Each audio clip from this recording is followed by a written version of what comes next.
ভাইয়া এটা কি করেছেন এখানে? এটা একটা ফোল্ডিং পার্টিশন ছিল। আচ্ছা এটা কিভাবে করা? এটা উড দিয়ে করা? উড এবং বোর্ড দুইটা সংমিশ্রণে।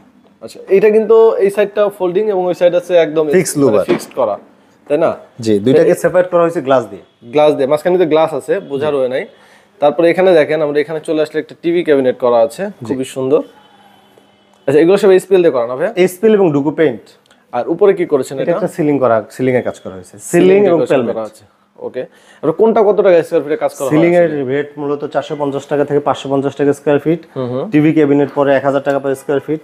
ওকে, ফোল্ডিং অ্যাপ্রক্সিমেট 1600 টাকা স্কয়ার ফিট পড়ে থাকে। এই যে এটা কি বোর্ড দিয়ে কাজ করা ভাই? এটা আসলে সেগুন বোর্ডের ফাইবার নিয়েছি আমরা, আর সাথে নরমাল সেগুন টেক্সচারের কাঠ নিয়েছি। তারপর দেখেন এখানে কিন্তু ডিনার ওয়াগন করা আছে নিচের সাইডে। এখানে ডিনার ওয়াগন এবং ডিনার কুকারিজ দুইটাই করা হয়েছে। দুইটাই করা হয়েছে, যেহেতু অনেক স্পেস আছে, ডুপ্লেক্স হাউস।